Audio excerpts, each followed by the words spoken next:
now.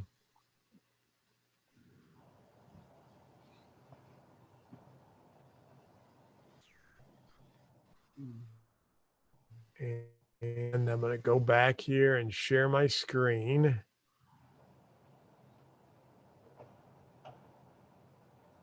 And you'll probably see me live on YouTube here. There we go. Okay. All right. So let's go now to back over here to the iPad. So you should have your sheet out on the Missouri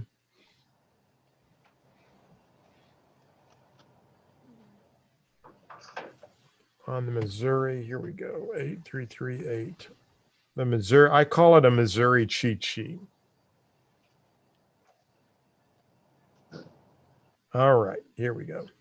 And we're not cheating. What I did here is in your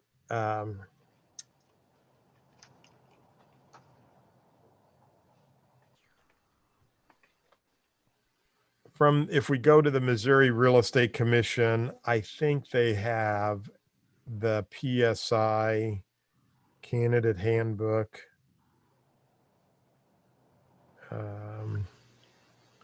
Just wanted to show you this. Let's see.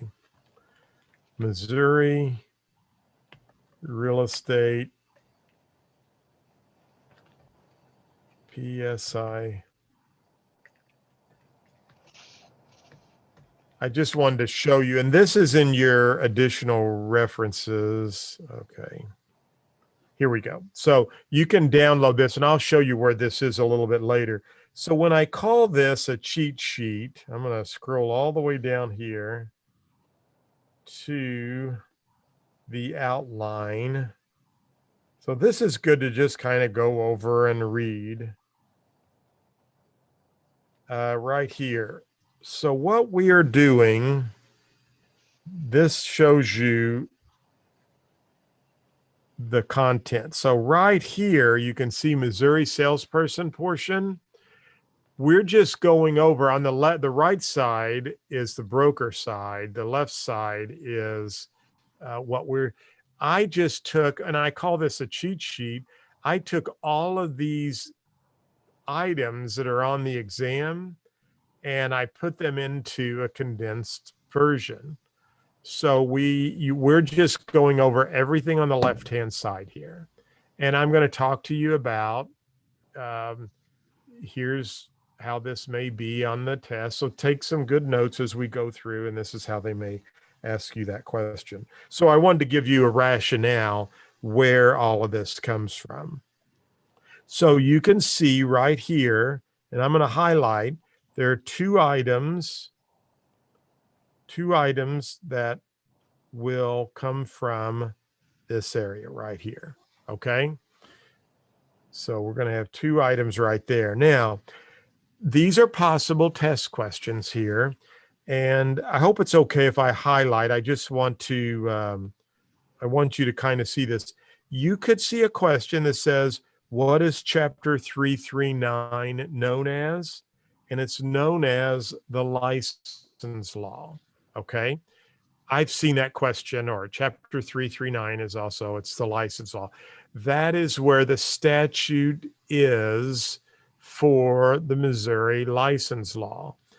Now, there are things that you need to know, such as we have what is called the license law, and we have rules and regulations. The license law is actual law that's on the books as any other laws that we have in Missouri. But laws take a lot longer to get approved. There's so many more steps to go through. And of course, you have Democrats and Republicans that have to agree, and the governor. And so we have the law, and occasionally from time to time, we change parts of the Missouri license law. But it's a real big challenge to get laws changed.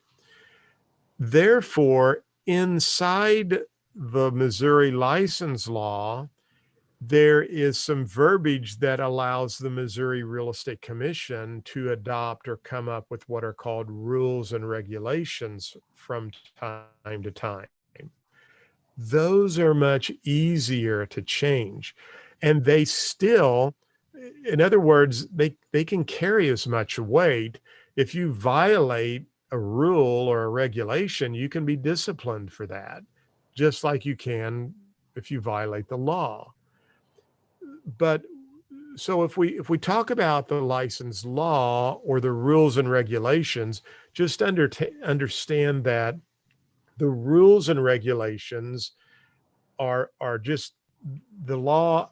The law allows the real estate commission to come up with its own rules and regulations to help govern and protect the welfare of the public.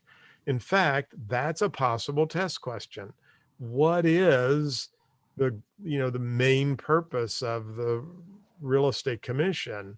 Well, I mean, they do lots of things, but their main purpose is to protect the welfare of the public. I mean, that they can come up with rules and they can set exam procedures, but they're there to help protect the public's benefit.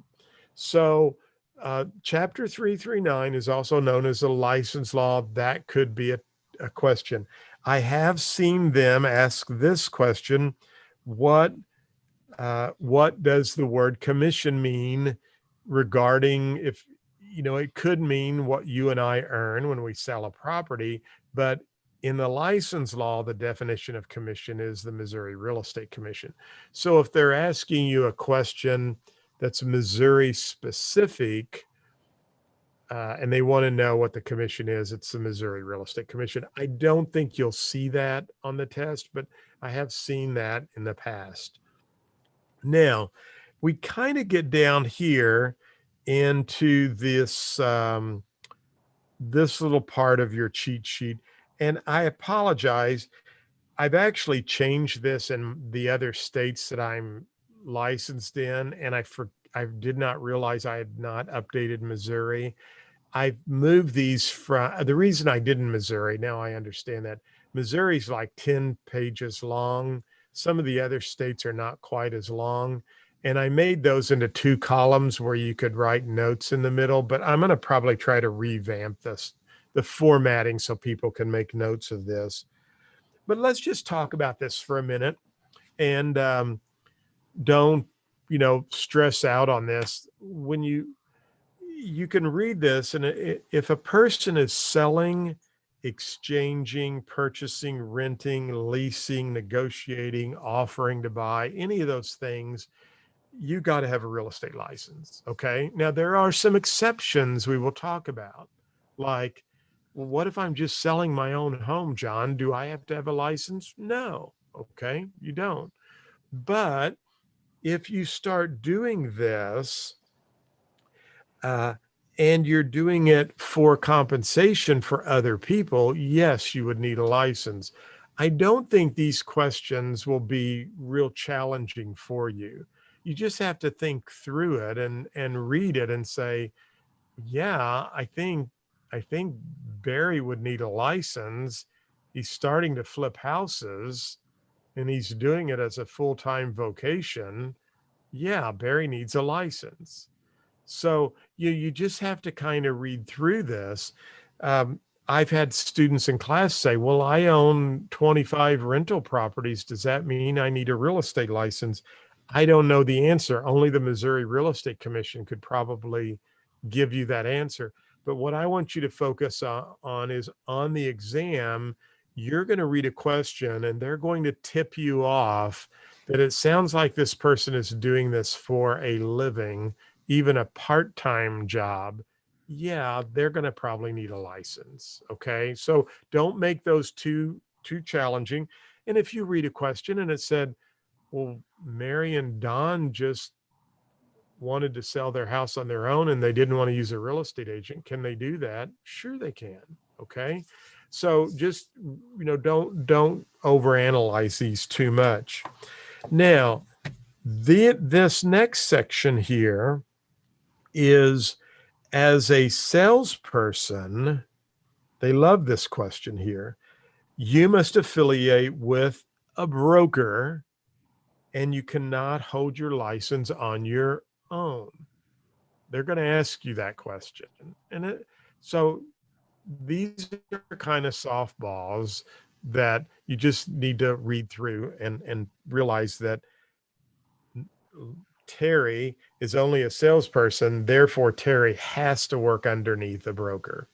And this is another test question. You can only receive compensation from your broker. I just got my school approved in Florida. Actually, we're approved in Florida and Hawaii now. So if you want to move to Hawaii, you can get your real estate license from me in Hawaii and go sell over there. But I'm writing some test questions for Florida, and I just wrote one of these questions, and I wrote it the way that I see them on the test. And basically it was Mike Smith works for Tom, broker Tom, and broker Bob asked Mike if he can show, gives the agent a referral, and the agent shows the referral property, but the broker who gave the referral said, I only want to give you the referral if I can pay you a commission directly. Is this permissible? And the answer is no. Just remember, you have to work for one broker and you have to get paid from that broker. Okay. And you can only work for one broker at a time. Now, those, they probably could ask you a question. Now we're still in this chapter where you could get two questions. They're going to ask you two questions from here. And I want to look at the time here, 10:05. Why don't we take just a short break so you can get up and move around for a moment? And is that okay? Or you guys want to keep going? It's totally up to you. Ready, preference. You want to go a little longer and then take a break, or? Sure, let's go just a little longer, Jeff. Okay, we'll go just a tad longer here. So again, they're pulling two questions from the definition section. And I'm telling you what, since I developed this cheat sheet, and I have a little video that goes along with it, and it's the last thing you have to watch in your course dashboard for the state material. And actually, I want you to just watch that video, and I want you to go through your cheat sheet as we go through it. It's an hour-long video. It's not going to be like this, but this is recorded if you want to go through it.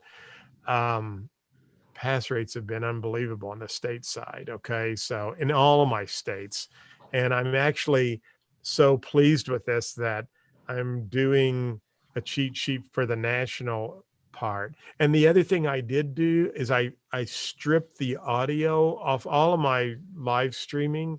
So not only can you watch this video on the cheat sheet, but you can download the audio to a podcast and just listen to that if you're driving back and forth to work. So, or if you want to go out and go for a walk, I tell people that exercise, get a little exercise in, and you can study for the test at the same time. Okay. So who does not need a license? So if you're selling your own property for a single provided, that should say for a single transaction. I'll probably find a few things. Provided it is not a full-time vocation. See that? Selling property for a business, corporation, partnership as an employee of the company, provided it is not a full-time business dealing in real estate activities. Again, you'll read these questions and pick up on it. Now, you're going to have access to all the state online material, and I'm just giving you questions now, but I have a question in my material. It's a trick question, but it's been seen on the test. Is a gentleman is an independent contractor buying down here. He's an independent contractor buying utility easements for a utility company. Does he need a license? And everybody wants to say no. Why do they say no? Because they say, well, he's working for a business, right? And they pick up on the utilities, but what they missed was an independent contractor. See, as an independent contractor, you're not an employee for the business. So yes, an independent contractor needs a license. Now, they find out about this kind of stuff from time to time. Hopefully PSI is not watching the YouTube video. They can flip that question and make him an employee of the business. So, just understand as you go through my questions could easily be flipped and all the same answers are there, but it's a different answer than what's in my question. And I just, that's why I say you have to read the questions 2 or 3 times, because you may get in the habit and say, oh gosh, this is great. I saw John's question on this. And then lo and behold, yes, you saw my question, but they flipped it a little bit. Okay. So just keep that in mind. Now, who else does not need a license? I'm just going to highlight some of these for us here. Auctioneers employed by the owner of the property. That's a key thing. Attorneys do not need a license. Acting in a court order, receiver, trustee, executor, guardian don't need a license. Now, this is kind of a touchy one here, but just let's read through this. Any person employed or retained to manage real property, there's a provided here. The activities are limited to delivery or receiving of a lease application, lease or amendment lease. So in other words, you're just taking a lease to a tenant or picking up a lease from the tenant and bringing it back, or an amendment, showing a rental unit. And again, we have a provided, the person is acting under the direct instructions or owner, including the execution of rental agreements. In other words, you're kind of maybe like an on-site property manager. You could do that. Conveying information prepared by a broker, and again, prepared by a broker or owner, application of lease, security deposit, payment, clerical and maintenance task do not need a license. Government employees performing their daily work activities. Same thing with banks and trust companies selling their own properties, and any developer selling Missouri land owned by the developer. So those are, and there's a couple more over here. If you're an employee of a community or regional economic development group, you must be an employee and you cannot be paid fees or compensation as normal salary. And then any newspaper or magazine, internet site, provided the real estate is not their main focus, and any neighborhood association where where all you're doing, this is kind of similar to a property manager, where if you were in a condominium or a neighborhood association and you're just helping people that are asking about price, location, contact information, as well. So 2 questions from that. You're probably, if I was to, where could you see questions? I mean, I've given you several questions, but most of these will not be too challenging. However, they could have some trick questions there. So you want to be real careful and read the questions carefully. I have a little notation here. This you will definitely see as an exam question.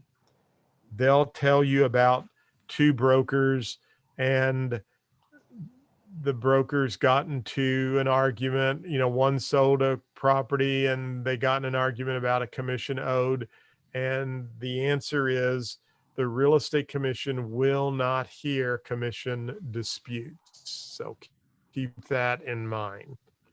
Okay, any questions there? Who does hear those disputes? Hey, John, the Kind of question. through that fast. I don't think that. Yeah. Did you hear me, John? What was the question? The question. Yes, go ahead. Who does hear those disputes? Who hears those?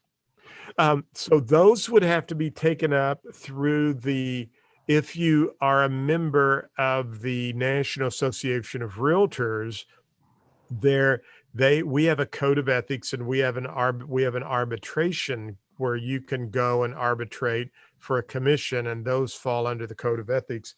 And that's a good question, because one of the things you will need to understand is that in Missouri, when you get a license,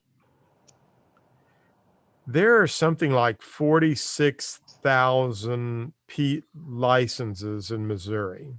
Now, don't let that alarm you, because many of these licenses are duplicates.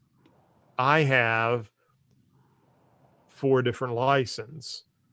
And I won't bore you with all of that, but I have a broker officer. I also have an LLC, and I have a broker partner. I'm a broker partner of that, and we'll get into that a little bit later. So not all of these 46,000 licenses are the same or different people. It's what I want you to understand. You probably hear sometimes the word realtor with the registered trademark. This is a trade organization. In Florida, I have to teach this. This is regulatory. I haven't seen these questions in Missouri too much, but you could, because we do use the same vendor. These are regulatory. In other words, everyone's regulated here. We only have about 24,000 members in the Missouri Realtors.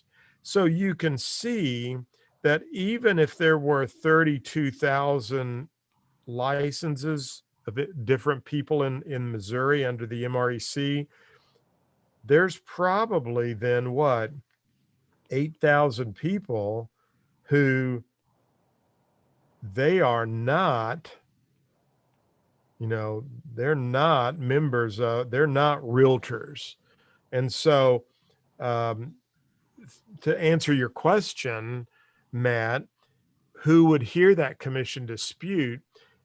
If you're in this 8,000, you'd have to go hire an attorney and take them to court and sue for your commission.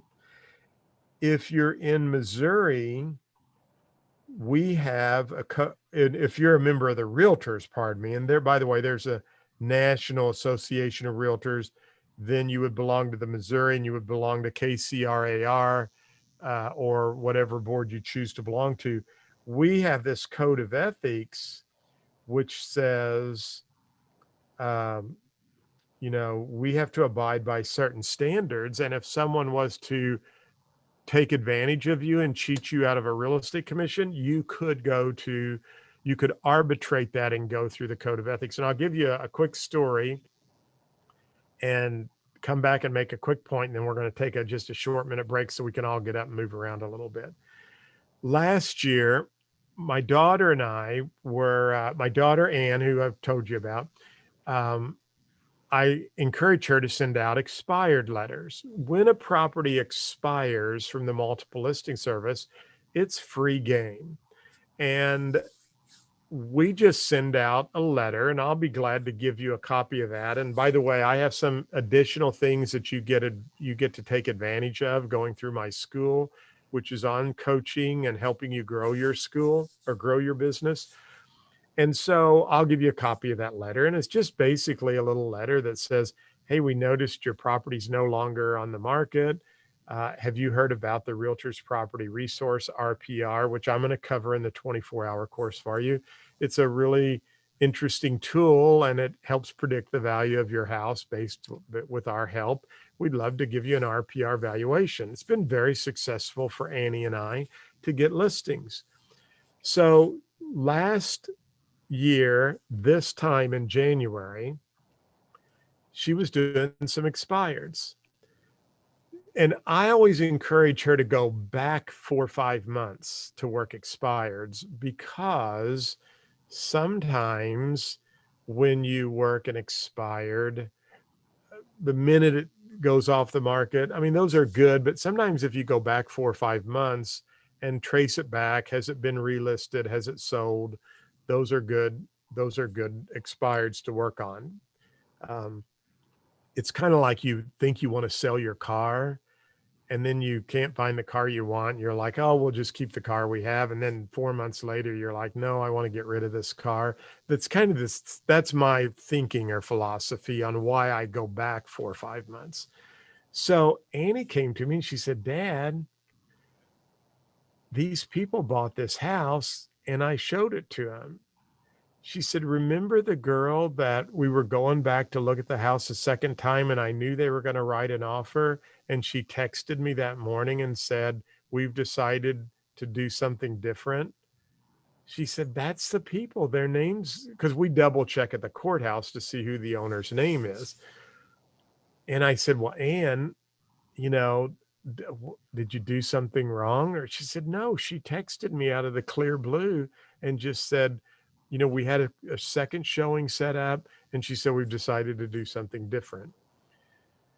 So anyway, I looked at some of her stuff, and I was like, well, let me call the other agent, because I knew the other agent. And I called her up, and I said, mentioned her, and I said, you know, I'm calling about this house you closed on. She was the listing agent, by the way. She said, oh, John, I feel so terrible about that. I feel horrible. I just feel terrible. They just didn't like your daughter. And I said, well, I said, why didn't you call us back when this all came about and tell us, you know, that this, well, they just didn't like the financing options that your daughter gave them. And they wanted to work through me. And she immediately said, but we'll give you a referral fee. Now I'm thinking, you closed this deal back in the first week of December, and here it is February. And, you know, you never called us to tell us about it, never sent us a referral fee. And this was a pretty big commission check. Okay. This was near $200,000. So we hung up. I said, well, I need to talk to your broker. And she said, well, she's out of town. So anyway, we hung up the phone, and I said, Annie, she said she didn't like the financing options you provided them. And Ann said, well, I got them pre-approved through this agent or through this mortgage loan officer. So I'll kind of fast forward the story. The next day, I decided to call the loan officer, and I just wanted to know, you know, what happened on that deal. And the loan officer said, John, I closed. She knew the people immediately. And she said, we closed on that transaction. She closed with them. So here's this couple that Ann had shown them the house. They were scheduled to go back for a second showing. Ann gets a text that says, we've decided to do something different. Ann texted her back and said, have I done anything to upset you? And they wrote back and said, no, you were wonderful. We're so sorry. You know, we're so sorry. We just decided to do something different. Well, now the loan officer tells me she closes the deal. So we do some investigating. The listing agent, who Ann had been texting as well, wrote the contract within 24 hours, less than 24 hours from when Ann had her scheduled second showing. They closed on the loan within 30 days with the loan officer Ann had set them up with. And we had all the text messages. Well, the broker from the other company said, no, we were not paying you a commission. We'll give your daughter a referral fee. And I said, look, it's my daughter. you don't owe me a commission at all. I mean, they did, but I said, I don't want a commission, but I want my daughter to get the full fee that she was due. And they said, no, we're not going to pay that. I said, well, if I don't hear back from you by tomorrow, I'm going to file an arbitration. And they said, fine, file an arbitration. So I'm kind of getting with Matt, why, if you're as part of the realtors, if I was not a part of the realtors, I would have had to have gone to court, hire attorney, go to court and sue. As part of the realtors, we filed an arbitration. They tried to mediate it. I said, no, I gave them plenty of options to mediate it. Well, we went to arbitration. We finally had our day in front of the arbitration panel, and I presented our case, which they literally had the buyer Zoom in because it was all COVID. And the buyer said, well, she didn't like the financing and provided her. I said, in the arbitration panel, I represented myself. I told her, I said, well, why did you use the same lender? And we could tell she was lying then. She was trying to protect Ken. I wasn't going to say any names. Gosh, I have to edit that out of the video. I didn't say the whole name, but anyway, I just want to give you an example, an experience here. So my face is probably red now. Hopefully she won't watch the video, but I didn't say any last names. So anyway, my daughter had a text, and this is why I was so adamant about pushing it. When they were looking at properties, the buyer had several properties they wanted to look at. And 2 of those were already sold. This is why you want to document everything, okay? Anne texted her back and said, those 2 are sold. I have these 2 set up. And oh, by the way, I found a new listing I think we should look at. It looks really cute. That's the listing they bought. So when I saw that text, I said, Anne, you are the procuring cause. And you're going to learn about that in the course. This is a test question. Who was the procuring cause? In other words, who found the property? Well, my daughter clearly found the property. It's in the text. The buyers would have never known about it. They looked at it, they loved it, and this buyer had 45 texts between Sunday and the day they were to go back and look at the home a second time on Thursday.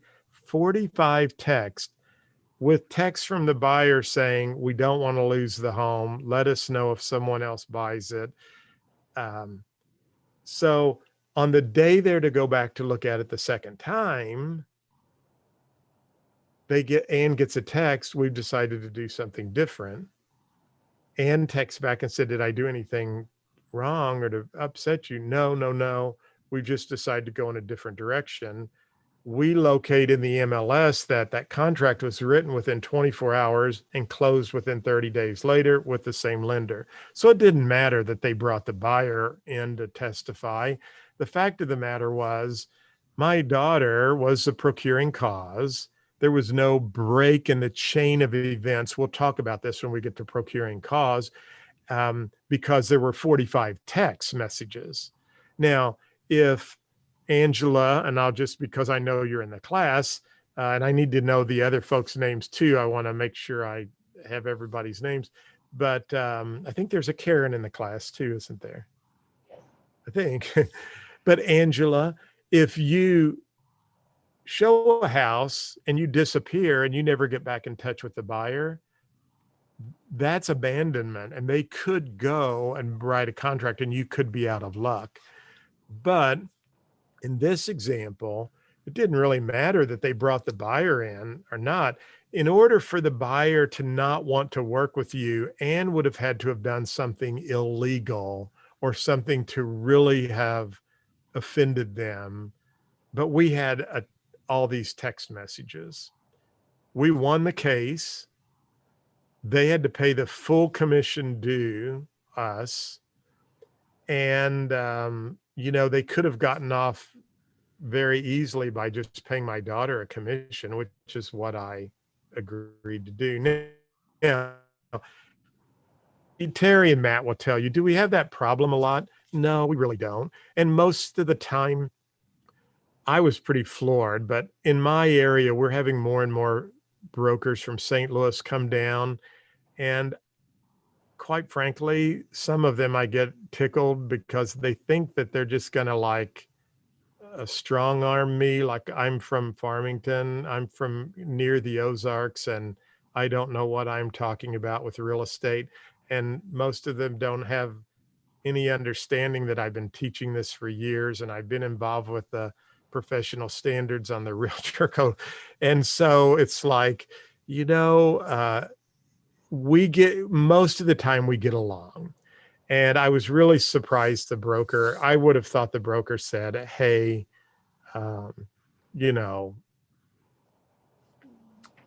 we'll pay your daughter a fee. In all honesty, and I told the agent and I told the broker that at the hearing panel, had you contacted us when that all happened, we would have taken a referral fee and been done with it, but to close it and to try to hide it and never say anything, that was pretty wrong. That was wrong, I think. So here's the moral of the story before our break. There's two different groups. You have a regulatory group, which is under the Missouri Real Estate Commission. All of us as licensed individuals are under the regulatory. The MREC doesn't have anything to do with the realtor organization. And in fact, when I'm in a CE class, I can't really even talk about the realtor organization. But the realtor organization is a trade group. And so remember, and this is a test question on the test, the Missouri Real Estate Commission will never, ever get involved in a commission dispute between two brokers, between a broker or an agent. They just don't hear commission disputes. A commission dispute, if you're a member of the realtors, could go through an arbitration panel, or if you're just a general public and not a member of a trade organization, you would have to go to court to try to get your commission. I hope that doesn't happen to you, and if you have a weird situation come up, like there have been times where I've had buyers come to me and I've realized they looked at it with someone else. The best plan of action is just to go to your broker and go to that other agent or other broker. I would go to your broker and let them handle it, but just make sure you kind of get it out in the open very quickly. So that was a long drawn out story. But I wanted also you to understand that you could have a situation like that come up. And I want you to know you are protected to a degree to earn your fee if you did all the work and somebody came in and tried to take that from you.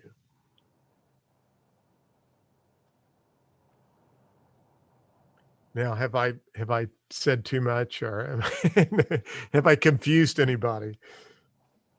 No, I think you're good, John. You won't see that happen that often, really. But I will say this, just keep good records.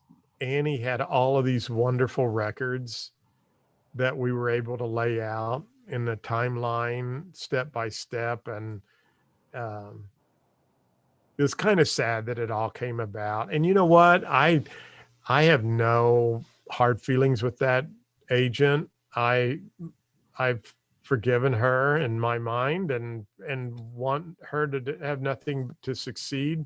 She's a great person. I just was disappointed that she let, I feel she let greed or, wanting to get both sides of the commission. And hey, sometimes buyers are going to call the listing agent because somebody might say, well, go through them. You can probably get a better deal. you have some protection there if you're the procuring cause. Well, let's take a quick break, and we'll come. I'm going to mute my microphone, and it's 9:33. Why don't we come back about, or 10:33? Why don't we come back about 10:45? Will that be okay? Yep, sounds good. Okay, I'm going to mute this, and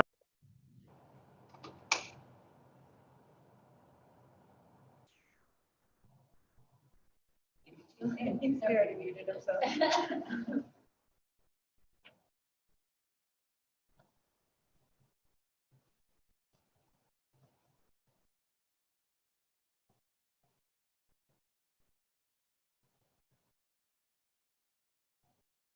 I'm gonna take a break.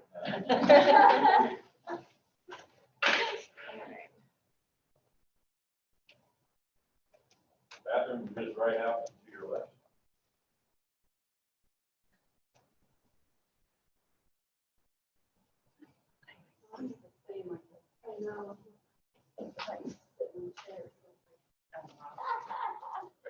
Up and down, up and down. Yeah. Terry? Terry, yep. Nice to meet you. Ladies. Michelle. Michelle and Terry. Terry, okay, Terry, Michelle, and Terry. Got it. Right.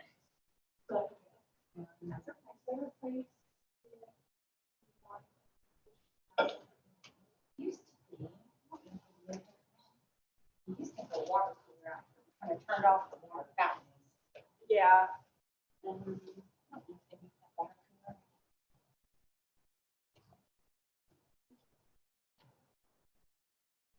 Everybody's friends coming together. My mom. Okay, cool. Yeah. I work out of state. I work in Arkansas during the week, so I'm trying to find something that I can come back home to. So I drive home. I drive 6 hours back home for the weekend. So, Oh, wow. That's so fun.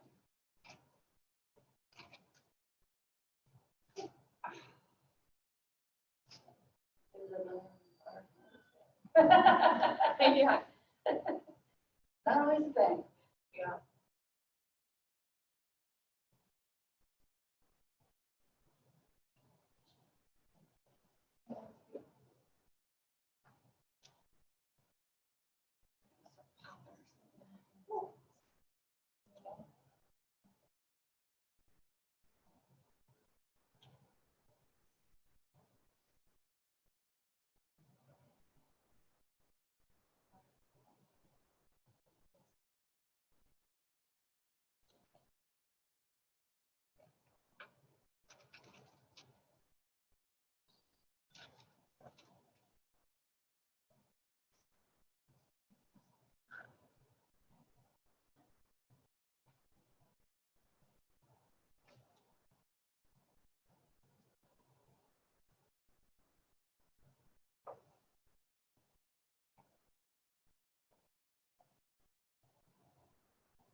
Yeah.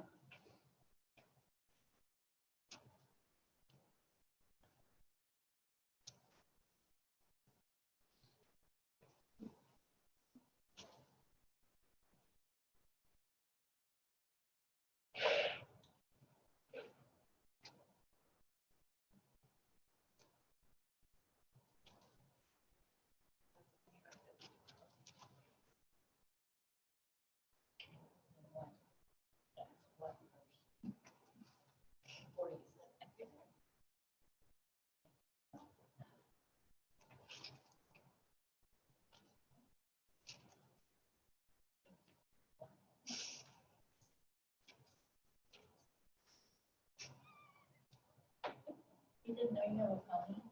He hasn't done any chores since. My horse were out of hay, so I figured.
I'm up there talking about something I don't like quiet.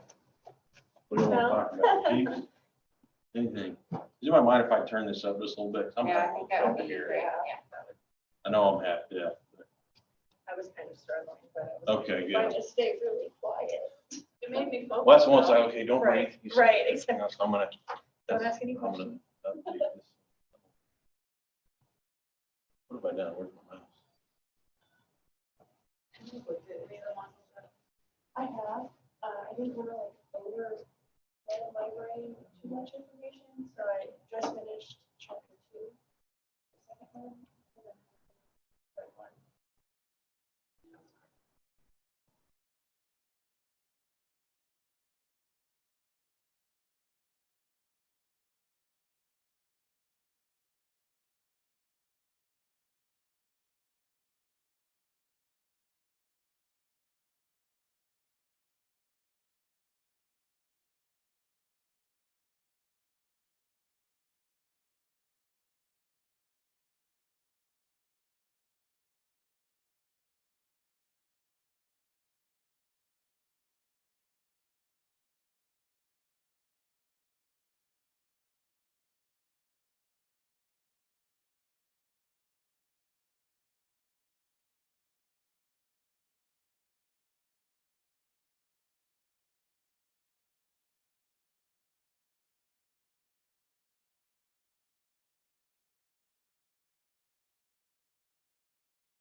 Okay, so looks like everybody's back. Are we good to go?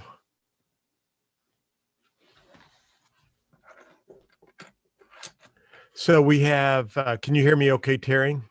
Yeah, we're just trying to get the volume up a little I bit. turned- I I turned think it it's up. coming from our little speaker and it's just Oh. not loud. Is that better if I bring this in closer or still about the Or same? is that the same? I think it sounds It better. was like a little, I don't know if it's the combination of him moving his. Oh, mic well, and that me. I was like, The only other option is if you called in on a phone, if you had a speaker phone in there, but that sounds better. I think we're making progress here. Where's testing 1, 2, 3. First tech people in here. Is there volume on this thing? I thought there was, but I think There I should got it. Oh, there it is. testing 1, 2, 3, testing 1, 2, 3. Is that better? Testing 1, 2, 3, testing 1, 2. I think we're better, John. So Okay, is that better? I think so. Yeah. All right. Well, and if any time I need to repeat something, please let me know. And also, don't be like me in college algebra when the teacher would say, "Did everybody understand that?" And everybody was like, "Yeah, I got it." And I'm sitting there thinking, I have no idea what you just went over. So I'll be glad to repeat anything if you ever need help. So, oh gosh, one quick thing here. I'll be right.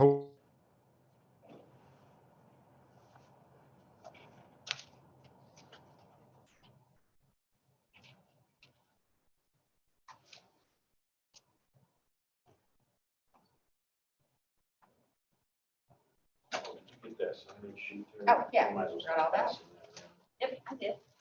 It's pretty generic, but I've got it. But kind of just a general question. I like to take a lot of notes, but I'm a little leery of cluttering this too much. Is it best to probably put it up on I'm putting all mine just on this piece of paper. Okay, sorry about that. Hey, I had John, one. Yes. what specifically do you need on this sign-in sheet? Because we're getting ready to start handing around anything Oh, just their name is fine. Yeah. like name and signature. Yeah, that'll be all. That'll be fine. Just that they did attend. Now, I mean, if you want to do, and I probably should share that with you, let me,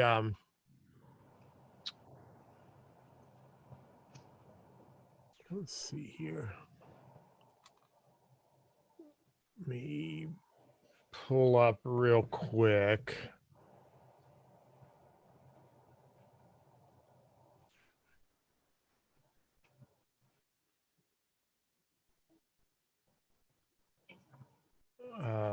Just 1 second here. I want to just show you what the school will look like here. Okay, just log into the dashboard here. So now you're going to see that I have a lot more courses because I'm always testing and doing some different things. But you will have the 48-hour course in your dashboard. Actually, let's just go to Indiana. Okay. So when you log in, this is what you'll see. And right here, the first course is the course that you'll be in, Missouri 48-hour, and you'll start going through this. Now, when you get to the end of the Missouri, you're going to have the Missouri license law modules. Since we're doing this today, I can mark all of those complete for you. However, if you want to go through those, I would encourage you to do so because, it's going to be a few weeks since today's session. You want to keep reviewing, but it might be good for you to go through those the state sessions are much shorter. You can probably do 3 or 4 of those in one evening, and there's only 17 of those, so it shouldn't take you but a few days to go through that. And then be through with the course. What I want you to kind of notice here is these little arrows. They default to be out. I don't know why, but this is your main course. If you minimize the arrows, you'll notice that you have lots of other items down below. So just, you know, if you log in and you see all of this, just scroll down below, because you're going to have these are just recorded study sessions I've done. So each chapter, when you go through chapter 1 through the course, well, let me back up here. So when you finish chapter 1 here, notice in Indiana, they have to watch this. And my pass rates are very good in South Dakota and Indiana, but they have to have 90 hours of schooling. So you'll go through this chapter just like they will, but then you'll go to chapter 2. They have to watch this study session here. Now, don't panic, because if you want to watch it, it's in your dashboard, but it's not required. So these are me teaching as if I'm in the classroom going over that topic. So you can see here, basically what I've done is I have students that go through the module, and then, so you're taking it on the computer, and then you're watching me as if I was teaching it to students. And actually, my daughter Anne was sitting there watching me, so I was teaching it to her. So they're there for you if you want to. Sometimes people might go through financing and say, man, I just don't know if I need some help. Well, you can watch it down here, watch me as if I taught it in a classroom, if that makes sense. But those are not required. They're just there. And then you have all of these practice exams. So if you want to brush up on financing, just drop down below and you can go through and take financing questions. So they're all right here. Now, if you, I'm going to just pick the wrong answer. On most of those, when you go through the course, I have my volume turned down. You'll hear me give you the reason why you missed the question. So you get audio feedback as you go through the course. So I just wanted you to be aware that down below the main course, just minimize these little arrows. You'll see you have lots of different things down here. And then the other item that's very important, which I needed to cover this material for you. Here we are in Indiana. This is in the main course. So you can kind of see what it looks like here. Welcome to Chapter 2, Personal Property. So you hear my voice. Now, Hi, it's John. now notice I can't move my mouse here. Something that is very important. Now, first of all, I can't move my mouse here because this has to completely finish before I can move forward. Now, the reason that is that way is the Real Estate Commission does not want you, the Real Estate Commission does not want you to be able to fast forward. Same way up here. When you're going through the main course, you jump around in the menu. See that? you have to let this timer bar finish. Now, this is just an important video I wanted everybody to watch, which is basically what I'm showing now, because a lot of people forget that. So let's exit out of the main course. And let's go down now. Remember, I said you have all this stuff down below. Study sessions, practice exams, and we have what are called review modules. So now let's go back into this same chapter 2 right here. And this time you will notice that I can fast forward through the slides. I can also use my menu and say, I just want to come down here and go through the end of course test again. So there's no timers on the review modules. They're all unlocked. All right. And so you can go in, you can answer any of these questions. And now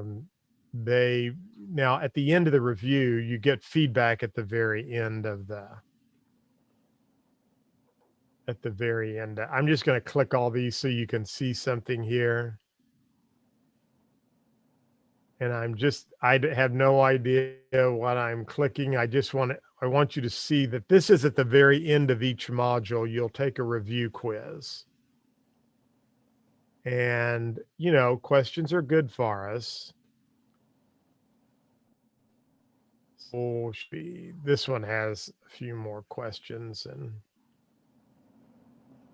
so we get to the end, should be getting there. Okay, it's going to give you your passing score. Notice I can review the quiz right there, and it will tell me which ones I got right or wrong. See that? And Students miss this question because they fail to read. I don't know if you can hear that or not, but I give audio feedback. Personal property would include. I give audio feedback on all of the questions when you go through the review. As you go through the main course, you only get correct feedback if you miss the question. In this example, the shelving that was installed. Okay. Now, if you get the question right, let's see. I think that's the correct answer. You do not get any audio feedback when you get it right. In my new layout, we'll be launching, but it's still a month or two away. In the new layout, you get audio feedback whether you get it right or wrong, and the whole question looks a little different than this. But I wanted you to be aware that when you do the final exam, final exam, you will get audio feedback whether you get it right or wrong. Again, read the questions. And I did that because a lot of my students would say, you know, sometimes, John, we get the question right, but we don't know why we got it right. So what I was doing, all of the review modules are unlocked. So if you got through the first 7 chapters up here in the main course, I would encourage you to come down here and start reviewing. And you may just want to go into chapter 2, just click start over because you're in the review only. And what you may want to do is you may just want to come down here and look at the flashcards, because I have important definitions at each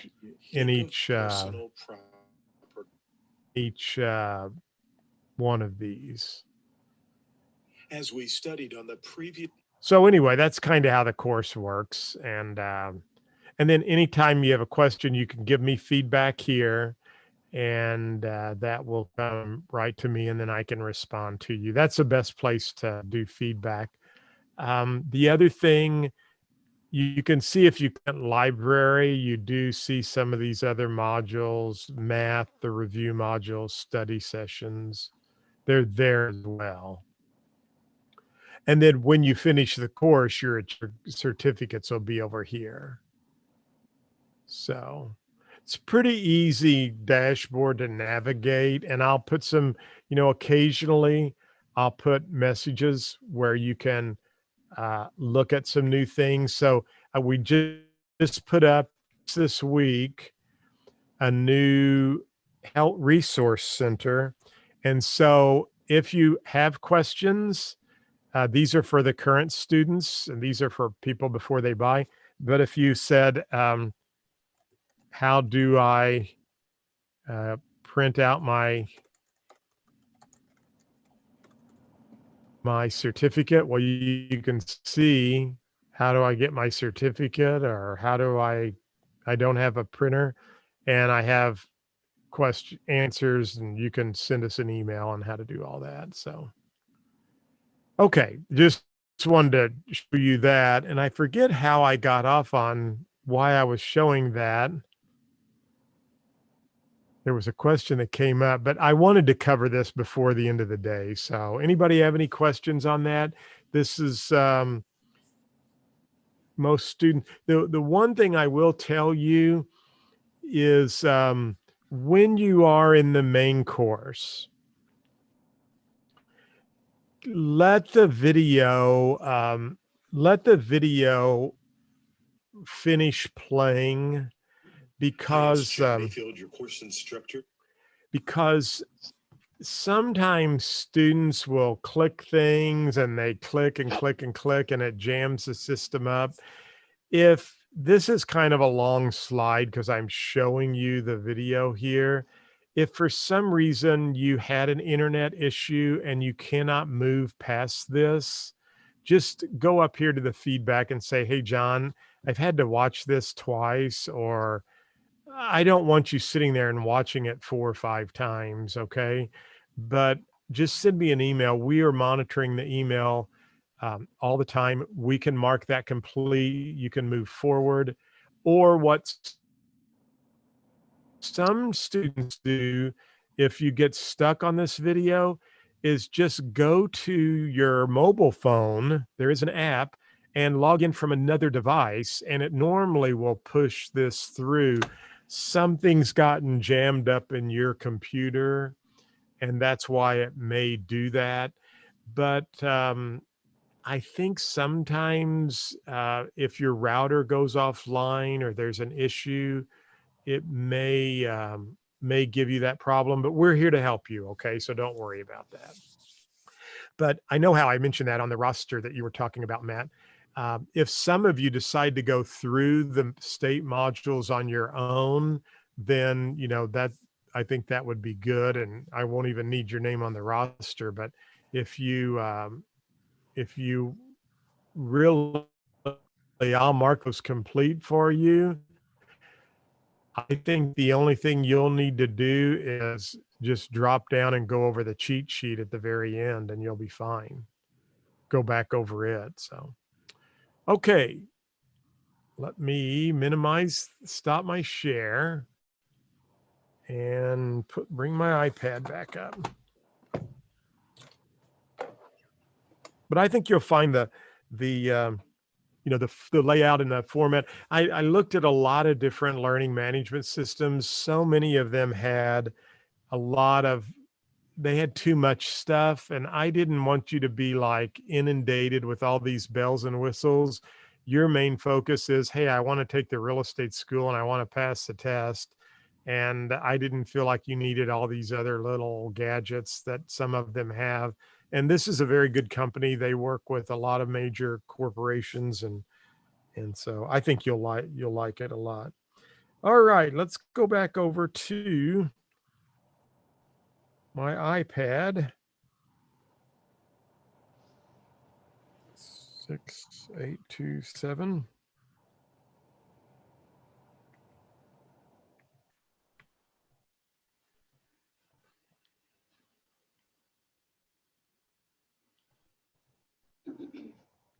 All right, so can you, oh, I think I have to share my screen.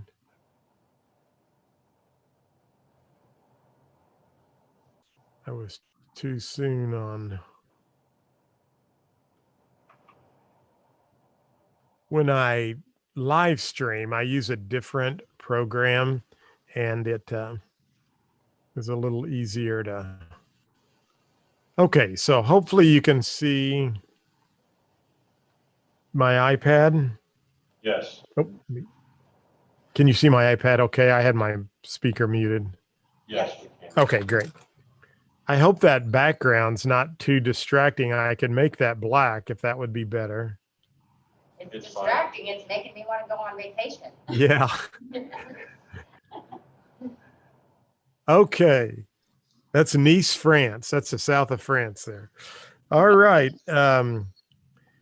So we're going to talk about licenses now. And there are, as you can see, 7 items from this section. And they love these questions. So you're going to see some questions here. And you need to know this. So how do you have to get a license? Well, we already talked about some of this, didn't we? You have to complete the 48-hour school. Remember that question I said, when can you actually go sit for your exam? You've got to finish the school.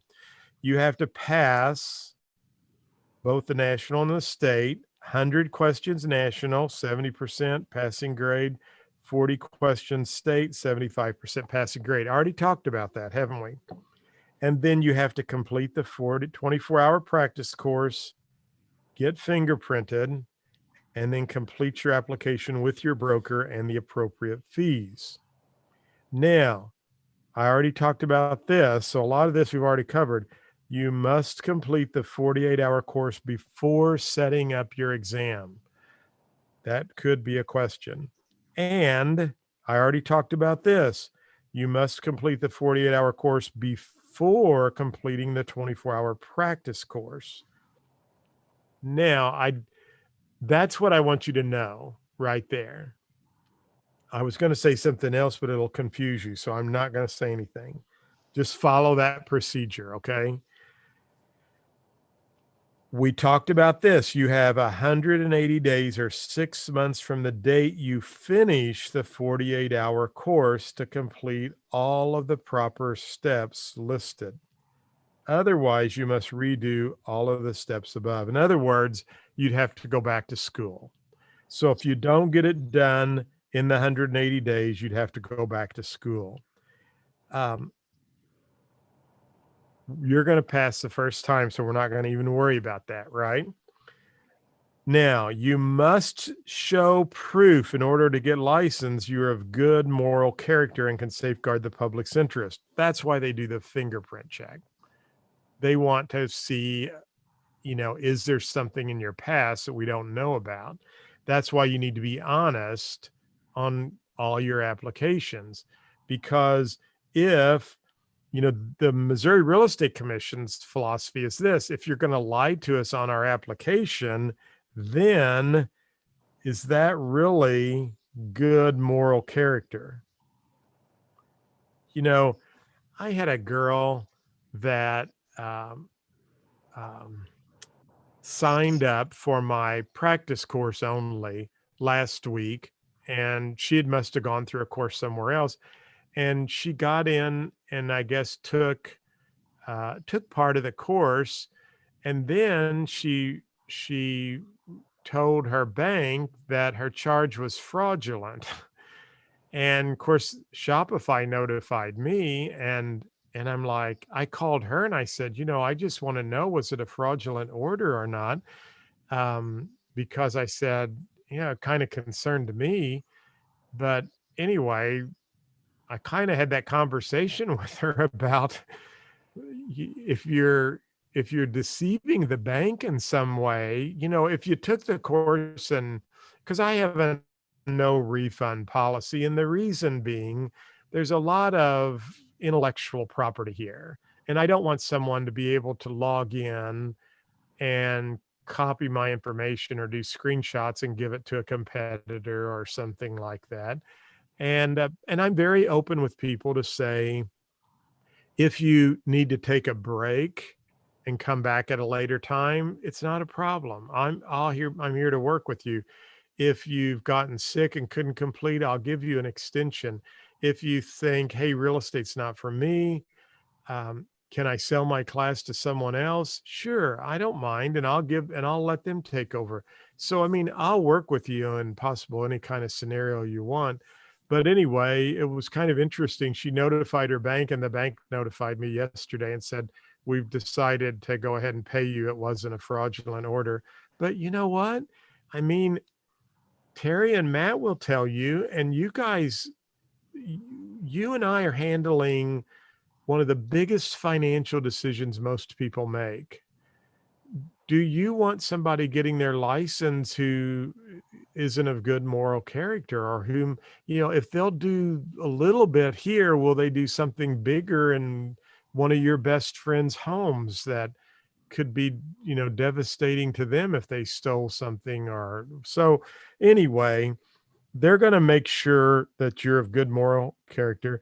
Now, you could see this test question here, and I kind of want to be of at least 18 years at the time of the application or older. So could a person be 17 and 6 months old, start my school, finish the school, take their exam, get fingerprinted, fill out their application, and wait till their birthday when they turn 18 and get their license? And the answer is yes, provided that they're still within that 6-month time frame from when they finish the 48-hour course. Does that make sense?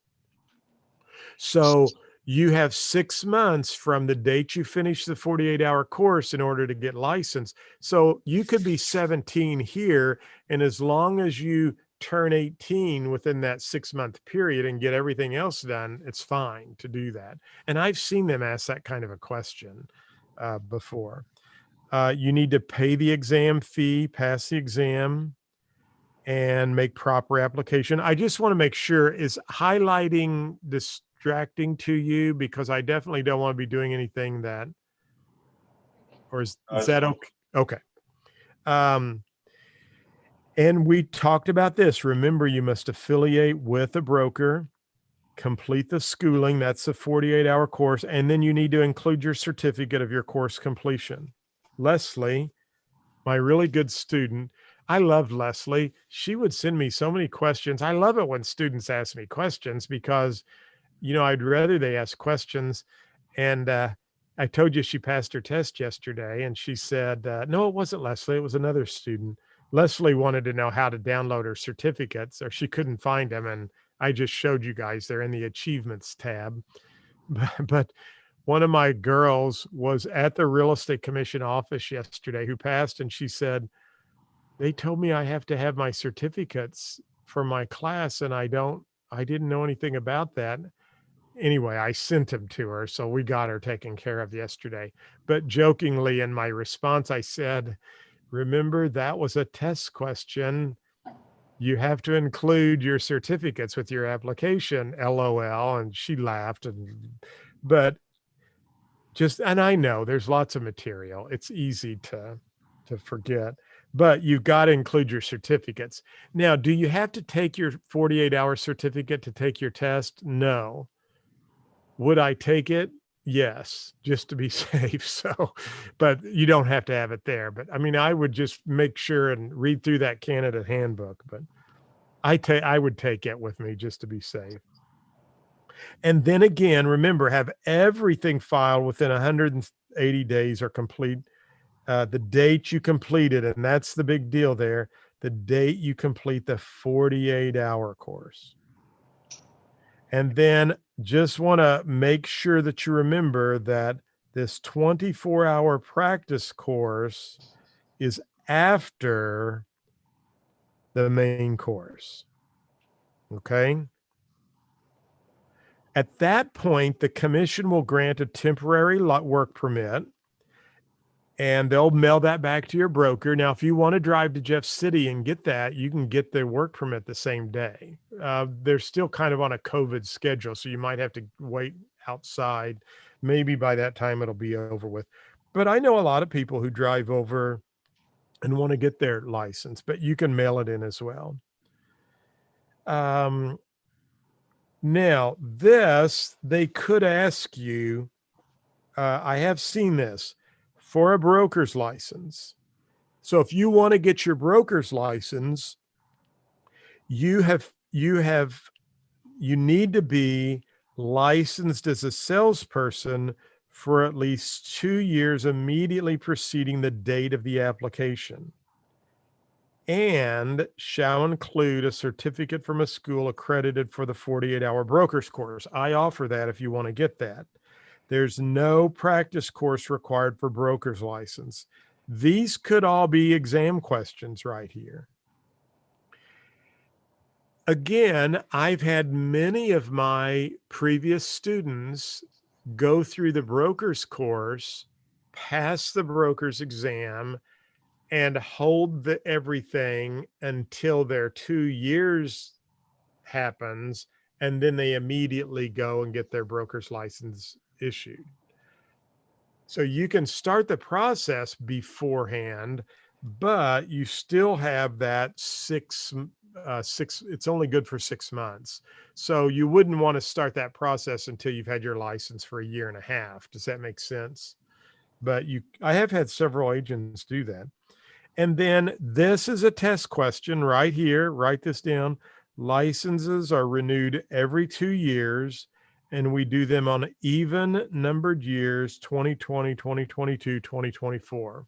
You'll see that as a test question for sure, in some fashion or form. A lot of times, again, they like to give you, and don't worry, I have plenty of these questions for you to go through after when you go back home.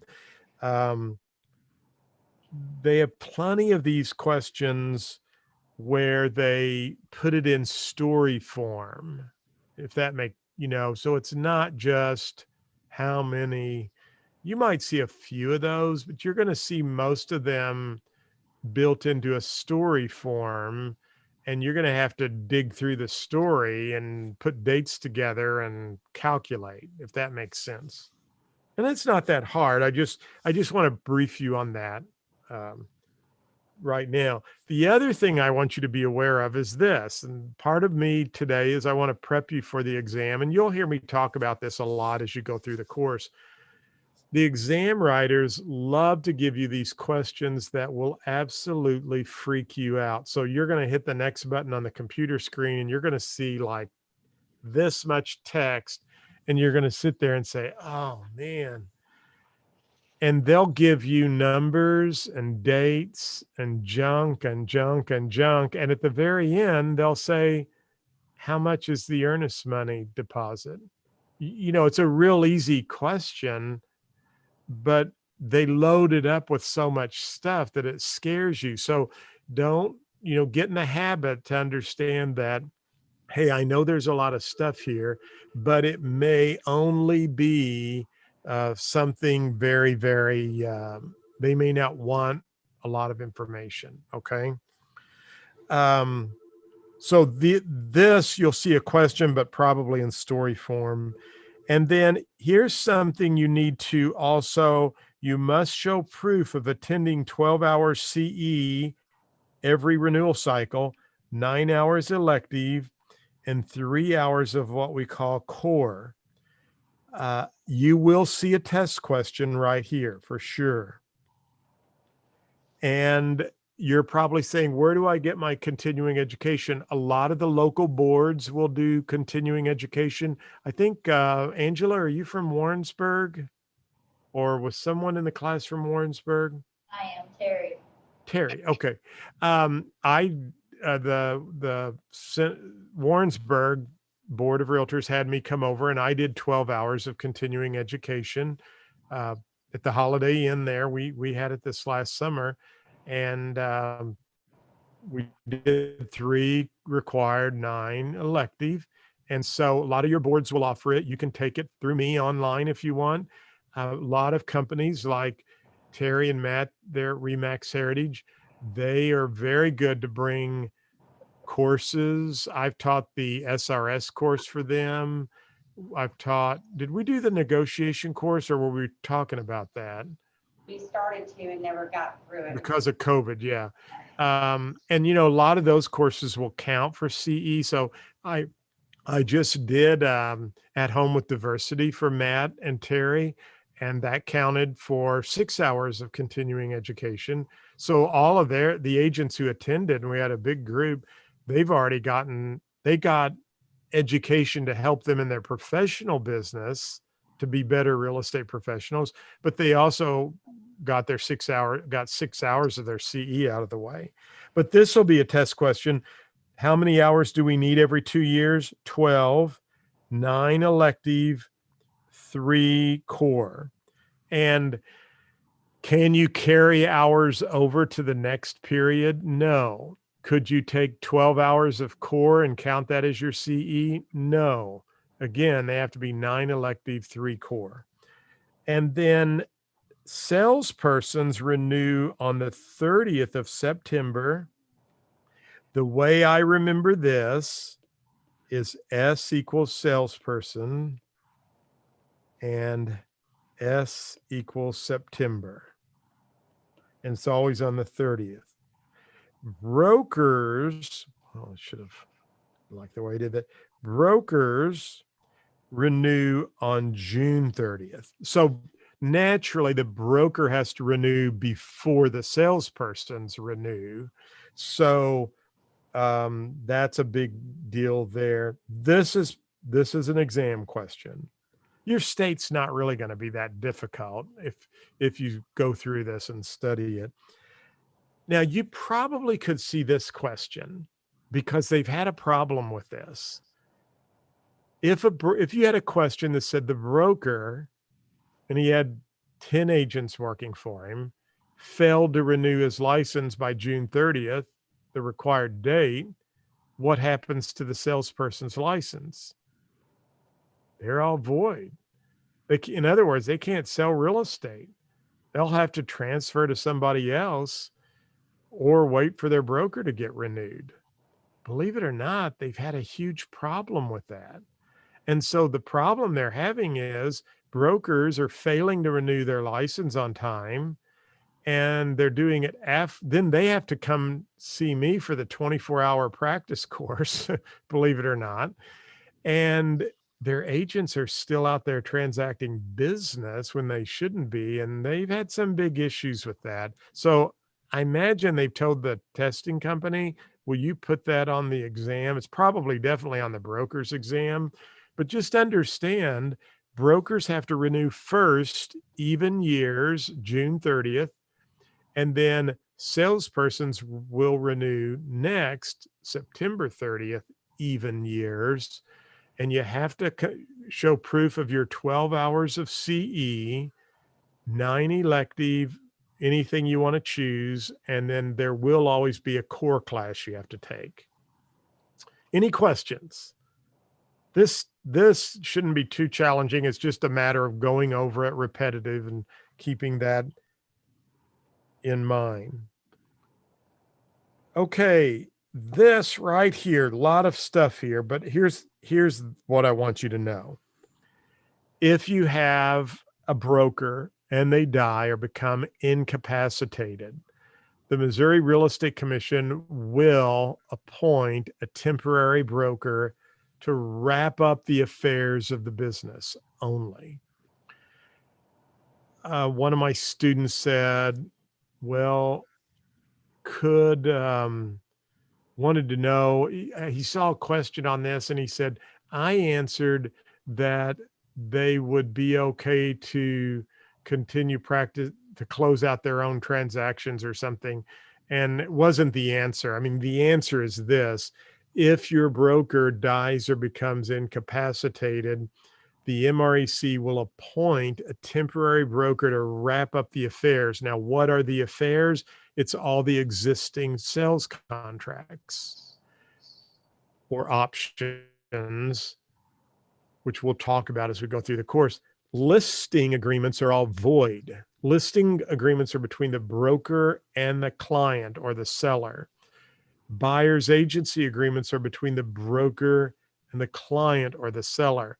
So they are all void. Okay. If the broker dies, if the seller dies, they're void. So, and we'll get into that as we go through the class. I actually had a house one time I listed. It was the cutest house, and I know it would have sold in a heartbeat. And my seller died like 2 days later, and the kids did not want to sell the house, and nothing I could do about it. If the seller dies or the buyer dies, and you have an agreement with them, that agreement's void. Now, and you're going to study this as you go through the main part. Listing agreements and buyer agency agreements are between the who, broker, and the client, not the salesperson, not you. They're between your broker and the client. So, I told you that story about the compensation, and the agent was trying to tell me how much she would give me. And I said to her,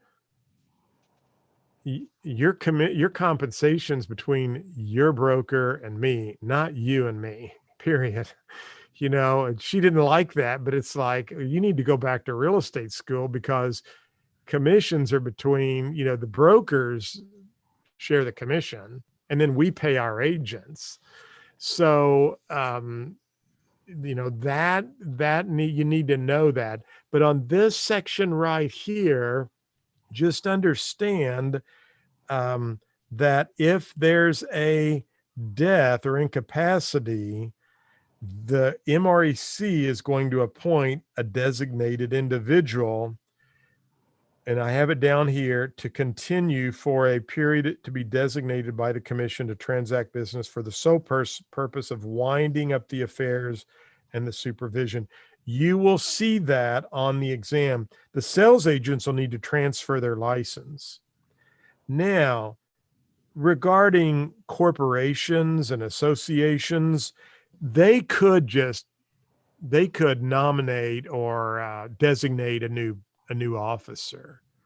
So it probably wouldn't disrupt any business. They would just need to uh, um, um, you know, nominate someone to take over. But look here, there is something else right here. I just saw it and I lost it. Without examination or fee. Okay. So that could be a daughter, a son, it could be somebody, another broker associate at the office, but they that's pretty, you'll see a question there, and that's pretty self-explanatory. And then delinquent fees, I'm sure you'll see this because they want to make sure you understand that. If your license is delinquent, it's $50 per month or partial month elapsed since the date of expiration. They love the story questions here to say Susie was a salesperson, or Susie was a broker and didn't renew her license until March of the next year. How much does Susie owe? Well, you can see here, it's $50 per month or partial month, and it's not to exceed $200. So Susie's going to owe $200 in delinquent fees plus whatever her renewal fee is. Okay. So you might have to calculate that. And just remember this little piece right here, 50 per month or partial month, not to exceed 200. And Susie will also know this, Susie will need to go back and complete the 24-hour practice course. Had a lot of agents that had to do that this last renewal period because they didn't renew their license in time. So those are some possible questions. You will probably see this as a question. Remember, there's 7 questions from this section. If you change your name, home, or business address, you need to notify the commission in 10 days after the change becomes effective. I moved where we're living now. We moved back to our old home, and I went on and went to if we go to the Missouri Real Estate Commission website, and right over here, application forms, and there is a form right here, name change, address change. And so fill this out, and this needs to be given to them within 10 days. Okay. This is also if you change brokers as well, or change your name.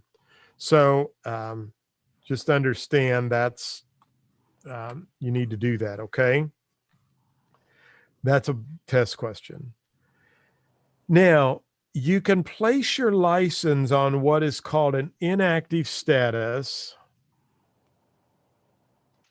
Whoops, let's see here. At any time, and it's a $50 fee. To reactivate, it's $50, and you need to go back through the 24-hour course, practice course. This could be an exam question. Let's talk about this for a second.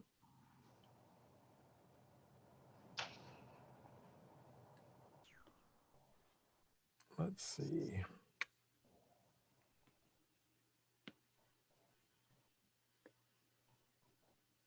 So you get, let's just say that Karen, you get your license. Karen doesn't mind me using her as an example. So you get your license on March 1.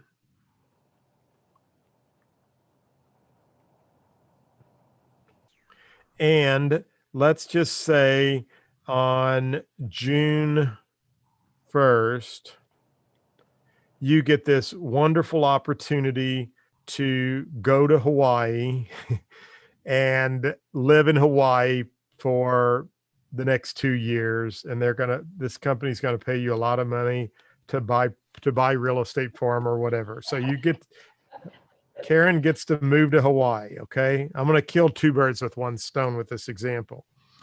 So she's like, oh man, I don't know if I want to keep my Missouri license active because, I will have MLS fees and realtor due fees, and some other things. And what should I do with my license? So Karen says, you know what? I think I'll put my license inactive. So to do that, Karen, you're going to pay a $50 fee. Now, Karen's license is inactive. There's some benefits to this. Number one, the 12 hours of CE that was required for Karen to renew her license, that's no longer an issue. She doesn't have to take that. She does have to renew her license. And when does Karen have to renew? She's a salesperson, so September, and that's of the next even year, which will be 2022. So she will have to renew her license, and hopefully she'll do that on time. Otherwise, Karen will have to pay $50 per month or partial month, not to exceed $200. I always did that in school. I ran out of room on the paper. Like I would start real big and then sorry about that. Okay. So I'm trying to find why my next button kind of disappeared on me. All right. So now Karen moves to Hawaii. Guess what, Karen? Most states, and you'll have to check, only require you Most states will only require you to take the state exam. So in order for Karen to probably get licensed in Hawaii, she'll just have to go to the testing agency and pass the state Hawaii law part, which is what we're covering today. You see that? Now, I don't know Hawaii. I need to check on, but most states are that way. Looks like I spelled Hawaii wrong, but I think I did. But anyway, I'll just abbreviate that with HA or HI, I think it is. Okay, so all she has to do is do the law part. Now, 2 years go by. Karen moves back to Missouri. She could probably put her Hawaii license on inactive status. And she has to take the 24-hour practice course. She doesn't have to take any state test again and pay $50. And she has her license back in Missouri, provided she renewed them every renewal period. Remember, she doesn't have to worry about the CE. So that's what we mean when we talk about inactive status or reactivation. Does that make sense? Any questions? So if it is inactive, you still have to renew it? You still have to renew it. Now, you cannot practice real estate, and you cannot you can't list or sell real estate or accept referral fees if you are inactive. Terry, I don't know, or you, Matt, maybe would know. Matt, do you guys have a referral company there? Yes. Okay.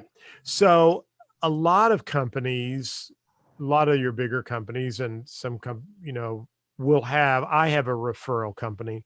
So Karen could put her license in the referral company and still refer clients to other agents and earn compensation.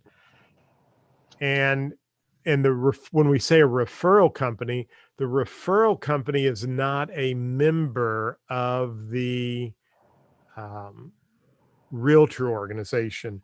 Remember earlier when I said over here, there are duplicate license?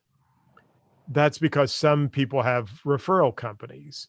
And so if Karen goes in the referral company, she doesn't have to pay any MLS dues. She doesn't have to pay any realtor dues. She doesn't have to worry about anything except continuing education. And her license is under a broker that's not a member of the realtors. She could still refer business in my referral company, and I'm sure Matt and Terry will tell you the same with theirs. I have my agents sign a form that says they can't go out and practice real estate because I don't want them out showing property or listing property.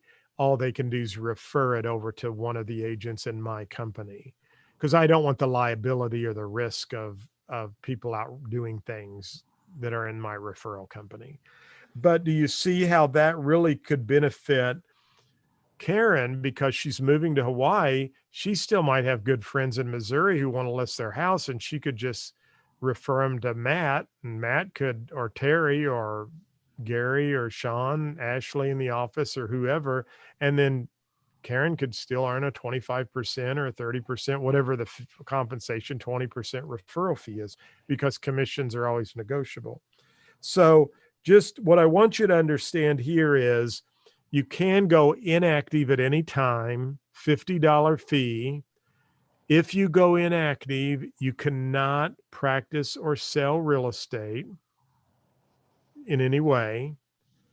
And you do not have to take any continuing education, but you do have to renew your license each renewal period.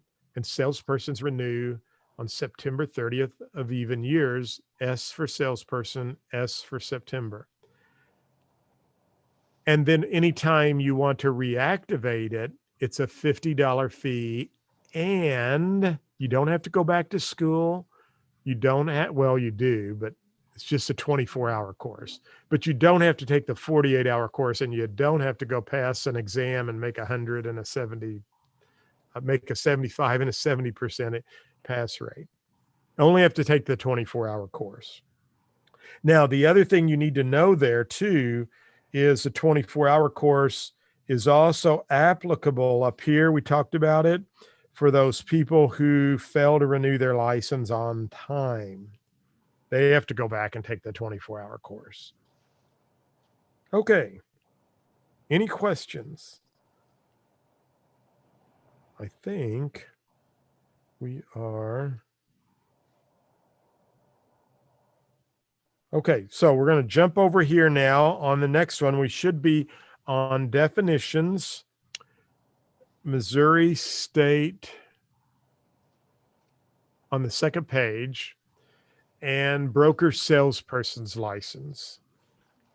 So a broker salesperson can manage a branch office. Salespersons cannot.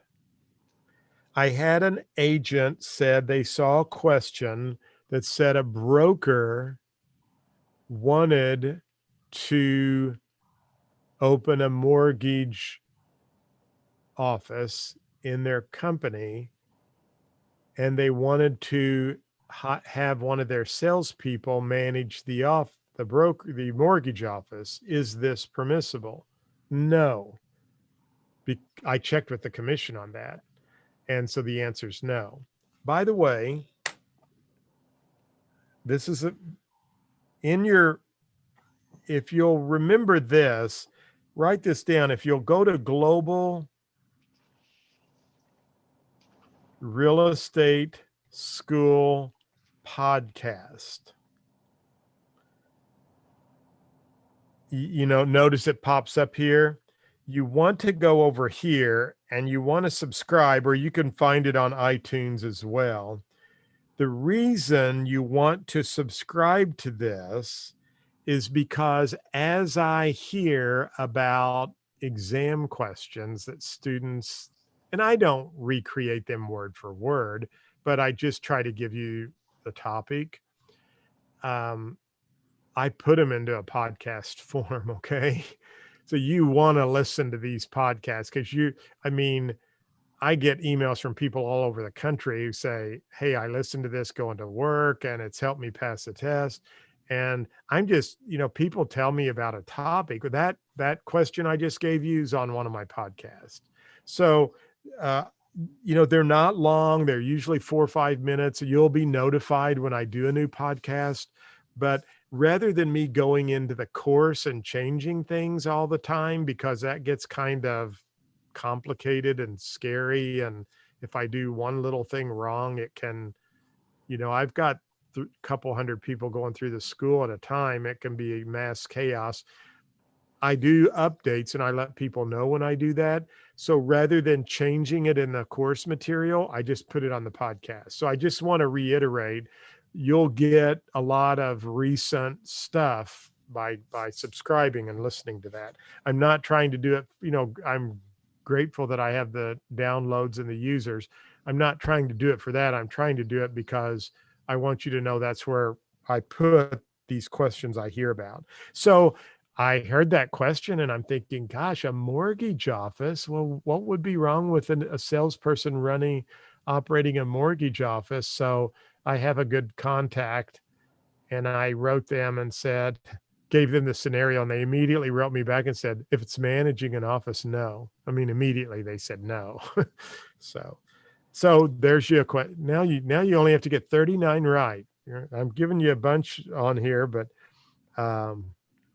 so back to broker salespersons. So what is a broker salesperson?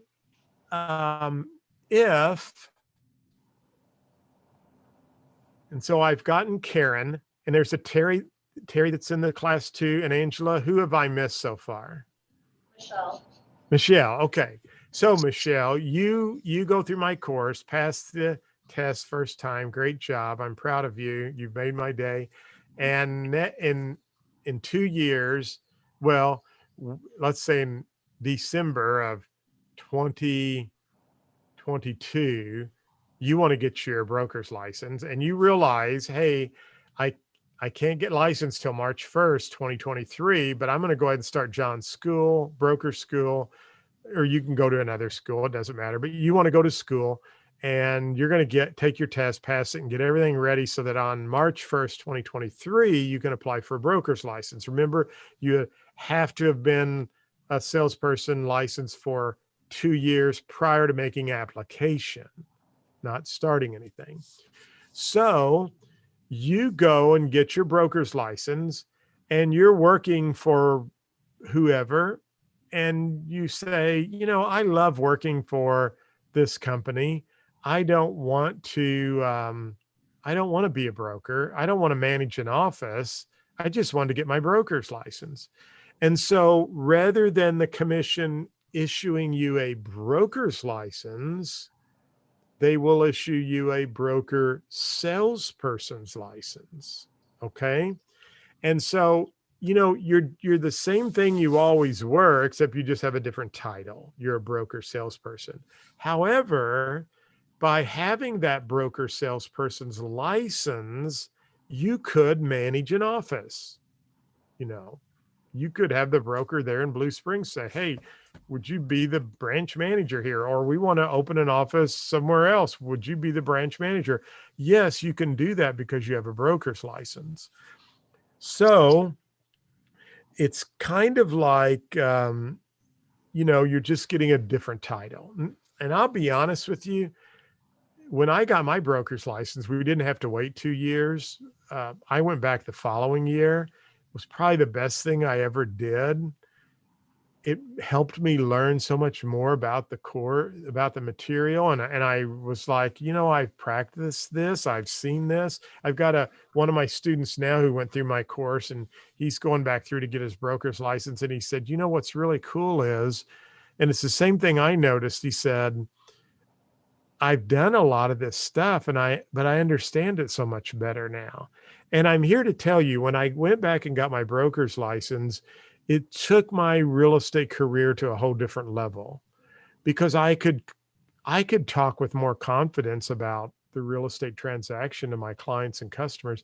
And I had people who listed with me because they were impressed because they were debating between me and 2 or 3 other agents, but they liked the fact that I had a broker's license. And so I think it's good to do, but I want you to understand that you don't have to manage an office. And as a broker salesperson, you cannot have salespeople licensed under you. Salespersons cannot manage an office. And this was the second part I wanted. As a broker salesperson, you cannot have anyone licensed under you. So David's the broker there in the office you're at. Everybody's licensed under the corporation. David's the designated broker for the corporation. So again, just like we talked about earlier, broker salesperson licensed under the broker. You don't have to hold an escrow or a trust account. Now, all of a sudden, though, you have to renew your license on June 30th. Okay. So Michelle's no longer the September 30th batch. You're moved up in the queue. You've got to renew your license June 30th. And at any time, if you want to transfer your license to a broker's license, you can do that. All you have to do is file the application, pay a fee. So if Michelle wants to open her own company and she wants to go from a broker salesperson to a broker, it's not a problem to do that. You can also become a broker officer, broker partner, broker associate. This gets a little complicated, but I think we need to talk about it here. As a broker officer, you can be licensed for more than one company.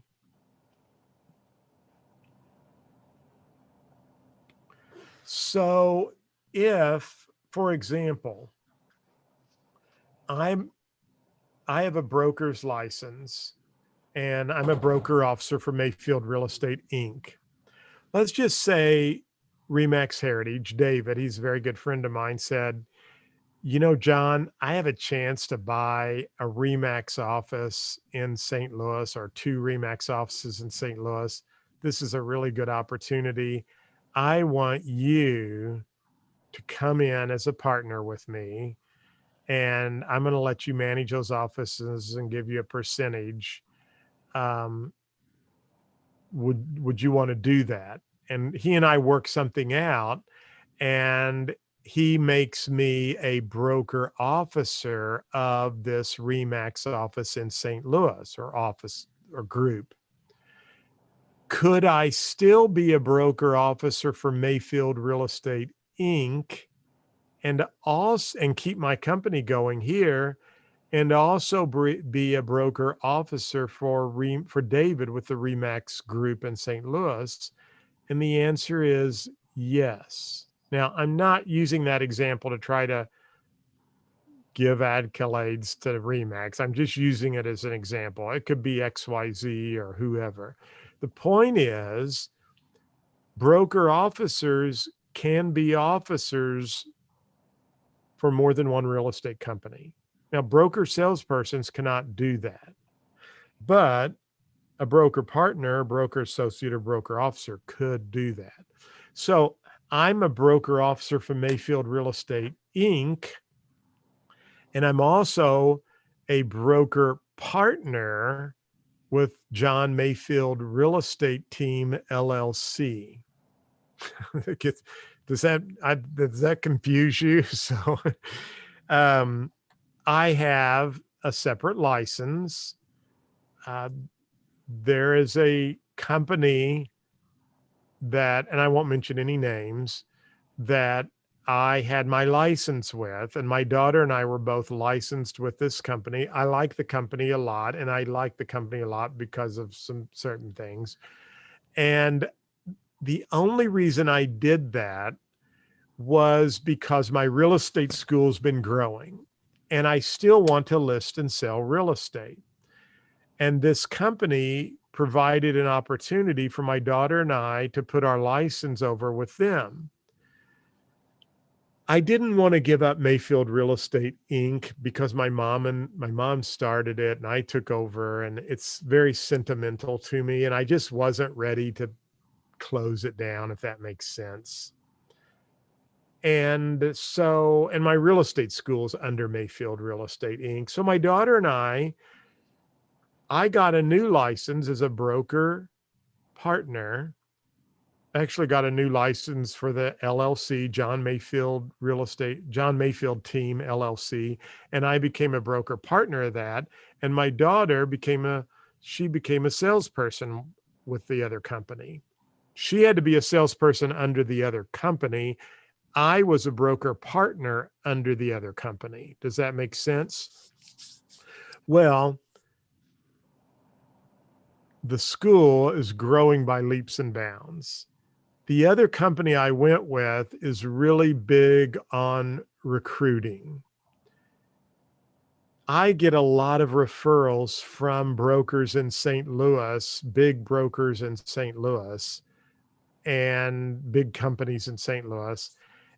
And there was maybe not some pushback, but some questions about, oh, John is with this new company. Is he going to try to recruit our agents that we're sending to his real estate school? And the answer was no. I wanted no part of that. I just was trying to figure out an avenue for my daughter and I to sell real estate in a little easier environment. And that's why I became a broker partner with another company and was still able to retain Mayfield Real Estate Inc. and be a broker officer. So rather than lose all of these referrals to my real estate school, my daughter and I quickly came back over to Mayfield Real Estate Inc. Now, I left the John Mayfield team license there and it's on its own because I'm a broker. But I told you that whole scenario just to say brokers can be licensed for more than one broker, and you could see that on the exam. But a broker salesperson has to work for one broker. Now I'll stop because that's a lot of stuff and see if anybody has questions. Okay, good. So I'm having fun. I hope you guys are. So it's really, I miss teaching the content live in class. I do it through video and audio, but it's good to have a group. Now, I'll be very honest with you, that whole area could just be a broker's question, you see, but you just never know on this exam. And I have students tell me, I don't go into that depth in the course on that topic, but I wanted you to just be aware of that. Again, I want to come back and reiterate, broker salespersons can only be licensed under one broker, okay? Broker salespersons do not have to have agents licensed under, they cannot have agents licensed under them.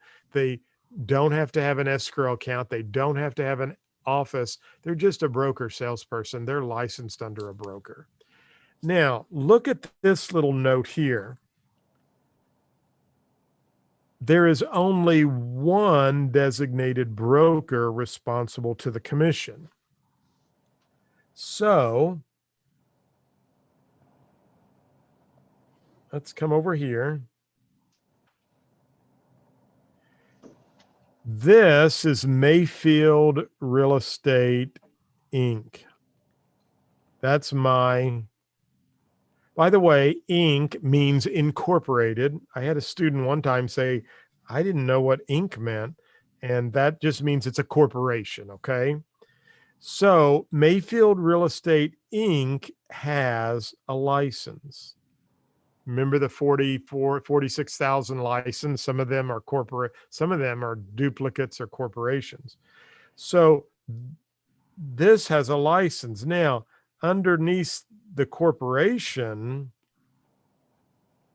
so the corporation has a license, this is who my daughter, Ann, and Al, who works for me, and this is who and Lori, we all work under Mayfield Real Estate Inc. Okay. That's the license. Now, if you're a corporation, these would all be broker officers, the directors of the corporation. One of these people, now in my example, there's just only me, okay? But one of these broker officers would have to be the designated broker to the commission.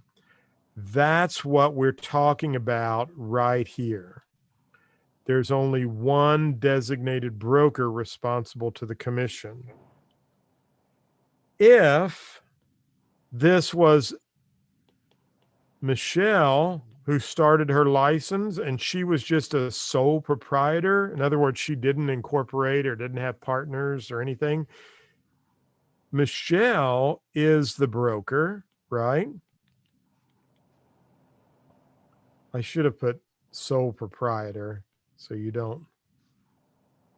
In other words, she just owns this individually. She has no business formation, but she's the broker. She would also be the designated broker. Why is she also the designated broker? Because she's the only broker in the company. And so all of the salespeople under you, Michelle, would be, and you might have a broker salesperson here. And let's say you have two broker salespersons. All of these people, remember, broker salespersons have to work under a broker. They all work under you, Michelle, and you are the broker, and you are also the designated broker to the commission. right there. Again, I'm just reiterating, we've gone over this. Broker salespersons must still operate under the direct supervision of their broker. So back over here, I'm the designated broker. I'm still, everybody's under my direct supervision. But if there was a violation of the law and I got in trouble, I could get in trouble or disciplined as well as my company, because the company's the broker's license. Okay. Any questions there? Now it's 12 noon. How did we want to do lunch? Did we want to take a 30, 45-minute break and then come back, or?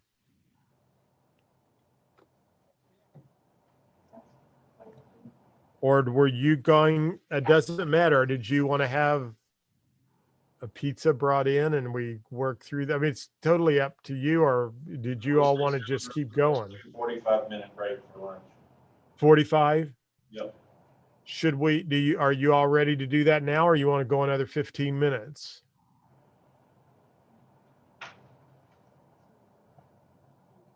I'm ready to break.